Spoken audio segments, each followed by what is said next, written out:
गिबियावनो नोंथांमोनखौ आंनि चेनेलाव बयखौबो बरायनानै लानाय जाबाय। नोंथांमोना सानफ्रोमबोनि खौरां मोननो थाखाय आंनि एसबि रादाब इउटिउब चेनेलखौ साबस्क्राइब खालामनानै लादो। लोगोसे खौरांखौ मोजां मोनोब्ला लाइक, कमेन्ट आरो शेयार खालामनानै होदो। आंनि बे खौरांफोरखौ मोजां मोनगोन आरो खौरांफोरखौ जोबजासिम खोनासंलांगोन होननानै आसा खालामनाय थाबाय। दानिया नोंथांमोना खौरांखौ खोनासंलांदो। दिनैनि गिबि खौराङाव दं रायजोनि सोलोंथाइ बिफाननि मन्थ्रि रनज पेगु बिथाङा गासै सोलोंथाइ फसंथानफोरखौ डिजिटेल फराम बानायनानै लानो बिथोन होदों।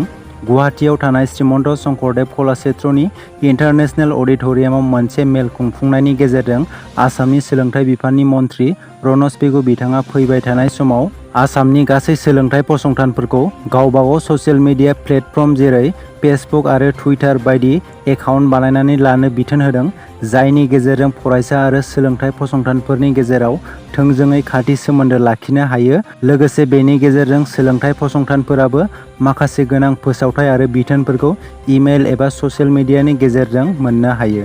आसामनि गंसे गावारि देहा फाहामसालियाव गोरोन्थि फाहामथाय होनायनि जाहोनाव सासे 9 दाननि उन्दै गथ'सानि जिउ खहा जादों होननानै मिथिनो मोननाय जादों।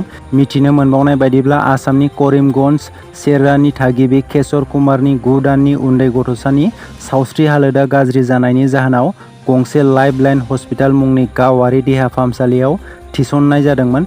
बेवहायनो उन्दै गथ'सानि सायाव गोरोन्थि फाहामथाय होदोंमोन, जायनि जाहोनाव उन्दै गथ'सानि जिउ खहा जादों होननानै मिथिनो मोननाय जादों। बियाब दाफामनायनि डेलिमिटेसन ड्राफ्ट एबा खसरा फोसावनायनि उननिफ्रायनो आसामाव राजखान्थियारि आरो समाजारि थासारिया गुलाय-गुजाय जानायखौ नुनो मोन्दों। बियाब दाफामनायनि ड्राफ्ट एबा खसराखौ गोबाङानो बरायदों आरो गोबाङानो हेंथाबो खालामदों। गोबाङानो अजद होदोंदि फिन बियाब दाफामनाया आसामनि थागिबि सुबुंफोरखौ राजखान्थियारियै बुथारनाय जादों। गुबुन फारसेथिं खुंथायाव थानाय खसराखौ बानायनायजों लोगोसे फिन बियाब दाफामनाया थागिबिफोरखौ रैखाथि खालामगोन होनना दाबि खालामदों। बैफोरबायदि गोबां अजदनि गेजेरावनो 3 साननि थाखाय भारतनि बिसायख'थि आय'गनि हान्जाया आसामाव फैगोन। बिसायख'थि आय'गनि हान्जाया गुवाहाटीनि श्रीमन्त शंकरदेव कलाक्षेत्रआव गुबुन गुबुन राजखान्थि दोलो आरो समाजारि आफादफोरजों सावरायलायगोन। आरोबाव बेवहायनो बियाब दाफामनायखौ लानानै गुबुन गुबुन दोलो आफादफोरनिफ्राय बोसोन आजावगोन। बिसायख'थि आय'गनि हान्जाया 19 जुलाइआव क'क्राझार, चिरां, बाक्सा, उदालगुरि, कार्बि आलं, वेस्ट कार्बि आलं, डिमा हासावनि दोलो आफादफोरजों सावरायगोन। बेनि उनाव 20 जुलाइखालि धुबरी, गवालपारा, खोला सालमारा, बङाइगाव, बरपेटा, नलबारि, करिमगन्ज, हाइलाकान्दि, काछार, कामरुप मेट्र', नगाव, सनितपुर, मरिगाव आरो दरं जिल्लानि दोलो आफादफोरजों सावरायगोन। 20 जुलाइखालिनो राजखान्थियारि हान्जाफोरजोंबो सावरायलायगोन। गुबुन फारसेथिं डिब्रुगड़, जरहाट, चराइदेव, गलाघाट आरो माजुलि जिल्लानि दोलो आफादफोरजों सावरायगोन। बिसायख'थि आय'गआ मैया एबा 14 जुलाइखालि बेलासिनि 2:35 चन्द्रयान 3 खौ अखाफोरनि बिखायाव दैथायहरनाय जाबाय। चन्द्रयान 3 आ भारतनि अखाफोराव दैथायहरनाय 3थि मिशन, जायखौ इन्डियान स्पेस रिसार्च अर्गेनाइजेशन एबा ISROआ अन्ध्र प्रदेशनि श्रीहरिक'टायाव थानाय सतीश धावन स्पेस सेन्टारनिफ्राय दैथायहरनाय जायो। थिग बेबादिनो चन्द्रयान 2 खौ 2019 मायथाइनि 22 जुलाइखालि दैथायहरनाय जादोंमोन, जाय अखाफोरनि बिखायाव सौहैनायनि 2.1 किल'मिटारसो जानथायाव फेलें जादोंमोन। चन्द्रयान 3 खौ दैथायहरनायनि उनाव भारतआ आमेरिका जथाय हादर, रासिया आरो चीननि उनाव 4थि जाफुंसारनाय हादर जागोन होननानै मिथिनो मोननाय जादों। बड'लेण्ड मुलुगसोलोंसालियाव स्टेट बेंक अफ इन्डियानि मोनसे दालाइ बेखेवनानै होदों। थांनाय गोलाव समनिफ्रायनो बड'लेण्ड मुलुगसोलोंसालियाव साख्रि मावनाय सुबुंफोर, फरायसाफोरजों लोगोसे मुलुगसोलोंसालिनि बायदि बायदि रांखान्थि हाबा-हुखानि मावनायाव जेंना नुजाथिनायखौ बिथा खालामनानै स्टेट बेंक अफ इन्डियानि मोनसे दालाइखौ गायसननाय जाबाय।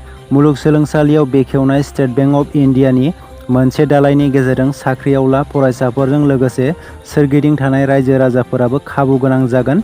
बड'लेण्ड मुलुगसोलोंसालिनि भाइस चेन्सेलर प्रफेसर लाइस्राम लादु सिं, रेजिस्ट्रार डक्टर सुबुं बसुमतारी आरो गुवाहाटी सार्कोल SBIनि चिफ जेनेरेल मेनेजार बिथाङाबो बेखेवनाय समाव बाहागो लायो। बड'लेण्ड मुलुगसोलोंसालिनि भाइस चेन्सेलर प्रफेसर लाइस्राम लादु सिंआ बे गोजोन हाबाफारिखौ बेखेवनानै होदों।